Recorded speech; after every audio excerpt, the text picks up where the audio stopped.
Sunday हा असाच असायला हवा.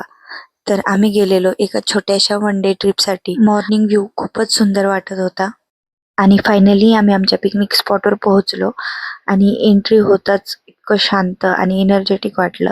एकदम भारी. इतकं सुंदर नेचर पाहून मन एकदम हलकं झालं. मनाला एकदम शांत वाटलं.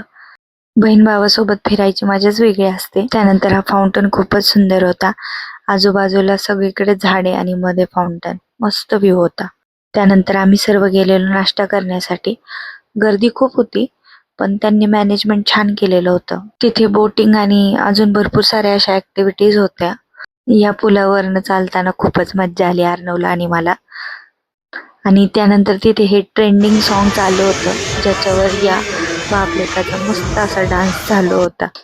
डान्स झाल्यावर फोटो काढून झाल्यानंतर मग आम्ही गेलेलो वॉटर ऍक्टिव्हिटीज करायला. छोट्या छोट्या अशा कमी पण छान राईड होत्या. आम्ही सगळ्या राईड एन्जॉय केल्या. And now after this comes the most enjoyable moment म्हणजेच रेन डान्स. अर्णवने तर खूपच डान्स केला. आधी पाणी थंड होतं म्हणून येत नव्हता आणि मग नंतर पाण्यातून बाहेर निघत नव्हता. वॉटर ऍक्टिव्हिटीज झाल्यानंतर भूक लागली होती. मग गेलो मस्त छान गरमागरम जेवण केलं. जेवण अप्रतिम होतं. खूपच टेस्टी होतं. देन आम्ही गेलो झू सेक्शन पाहायला. झू सेक्शन मध्ये गर्दी खूप होती ते लव्ह बर्ड्स पाहण्यासाठी.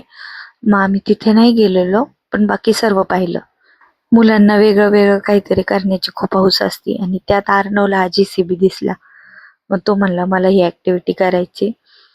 सो त्याने ती ऍक्टिव्हिटी खूप एन्जॉय केली. या सिंगिंग शो सोबत मस्त असा चहा आणि स्नॅक एन्जॉय केला. हा जादूचा शो पाहिला आणि मला प्रश्नच पडला की टोकरीमध्ये आधी एक कबूतर होता आणि नंतर तो फक्त म्हणला की दुसरा कबूतर आजा आणि टोकरी खोलली तर त्यात 2 कबूतर होते. ते दुसरं कबूतर कुठून आलं ते काय मला कळालंच नाही. त्याचं उत्तर मला मिळालंच नाही. आता आम्ही गेलेलो हुरडा पार्टीसाठी. छान अरेंजमेंट होती हुरडा पार्टीसाठी. मस्त हरभरा चटणी हुरडा मजा आली हुरडा पार्टी. आजचा दिवस आम्ही खूप एन्जॉय केला आणि खूप साऱ्या मुवमेंट्स क्रिएट झाले या दिवसामध्ये. तर असा हा संडेचा दिवस आम्ही खूप एन्जॉय केला. खूप मजा आली. चला भेटूया नेक्स्ट व्हिडिओमध्ये. तोपर्यंत बाय.